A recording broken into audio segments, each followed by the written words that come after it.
जय श्री राम। बच्चे बूढ़े और जवान सबके आइडल है हनुमान। जय हिंद जय भारत। दोस्तों, कैसे हैं आप सब। पिछले मंगलवार को हमने हनुमान जी के विषय में रहस्यों के बारे में बताया था, तीसरे और चौथे रहस्य के बारे में बताया था, और इस मंगलवार को हम पांचवें और छठे रहस्य के बारे में बात करेंगे। तो पांचवा रहस्य हनुमान जी का क्या है, हनुमान जी कहाँ रहते हैं। हनुमान जी कलयुग में गंधमादन पर्वत पर निवास करते हैं, ऐसा श्रीमद् भागवत में वर्णन आता है। उल्लेखनीय है कि अपने अज्ञातवास के समय हिमवंत पार करके पांडव गंधमादन के पास पहुंचे थे। एक बार भीम सहस्त्रदल कमल लेने के लिए गंधमादन पर्वत के वन में पहुंच गए, जहां उन्होंने हनुमान को लेटे देखा और फिर हनुमान ने भीम का घमंड चूर किया था। ये तो आप सबको पता ही है। और हनुमान जी के विषय में एक बात तो बिल्कुल सच है कि कलयुग में जहाँ जहाँ भगवान श्री राम की कथा कीर्तन इत्यादि होते हैं, वहाँ हनुमान जी गुप्त रूप से विराजमान रहते हैं। सीता जी के वचनों के अनुसार अजर अमर गुनिधि स्वत हऊ करहु बहुत रघुनायक छऊ। गंधमादन पर्वत का उल्लेख कई पौराणिक हिंदू धर्म ग्रंथों में हुआ है। महाभारत की पुराण कथाओं में भी गंधमादन पर्वत का वर्णन प्रमुखता से आता है। हिंदू मान्यताओं के अनुसार माना जाता है कि यहाँ की विशालकाय पर्वतमाला और वन क्षेत्र में देवता रमन करते हैं। पर्वतों में श्रेष्ठ इस पर्वत पर कश्यप ऋषि ने भी तपस्या की थी। गंधमादन पर्वत के शिखर पर किसी भी वाहन से नहीं पहुंचा जा सकता। गंधमादन में ऋषि, सिद्ध, चारण, विद्याधर, देवता, गंधर्व, अप्सराएं और किन्नर निवास करते हैं। वे सब यहाँ निर्भीक विचरण करते हैं। वर्तमान में कहाँ है गंधमादन पर्वत, ये तो एक बड़ा प्रश्न है। इसी नाम से एक और पर्वत रामेश्वरम के पास भी स्थित है, जहाँ से हनुमान जी ने समुद्र पार करने के लिए छलांग लगाई थी।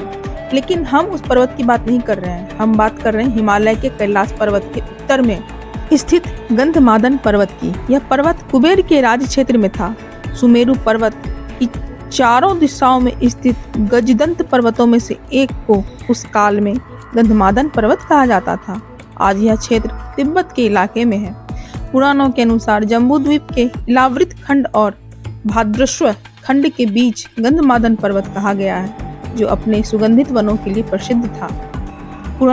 इस क्षेत्र में दो रास्तों से जाया जा सकता है। पहला नेपाल के रास्ते मानसरोवर से आगे, और दूसरा भूटान की पहाड़ियों से आगे, और तीसरा अरुणाचल रास्ते चीन होते हुए। संभवतः महाभारत काल में अर्जुन ने असम के एक तीर्थ में जब हनुमान जी से भेंट की थी, तो हनुमान जी भूटान या अरुणाचल के रास्ते ही असम तीर्थ में आए होंगे। या ये भी हो सकता है कि हनुमान जी को तो छलांग लगाने की आदत थी, छलांग लगा के भी आ सकते हैं।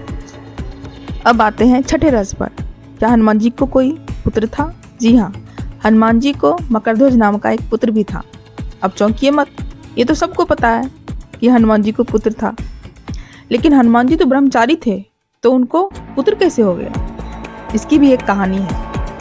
मकरध्वज को अहिरावण ने पातालपुरी का रक्षक नियुक्त किया हुआ था। पवन पुत्र हनुमान जी बाल ब्रह्मचारी थे, फिर भी उनको पुत्र की प्राप्ति हुई थी।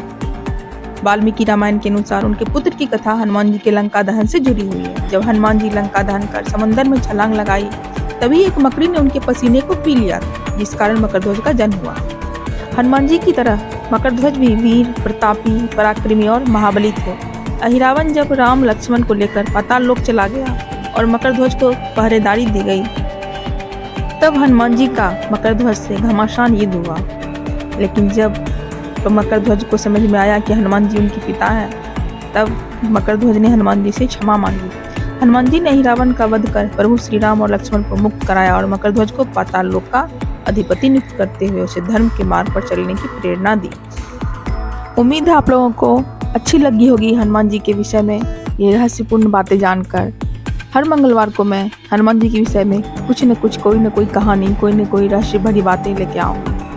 तो तब तक देखते रहिए कहानी गुंजन के साथ। तब तक के लिए जय श्री राम, जय हिंद, जय भारत।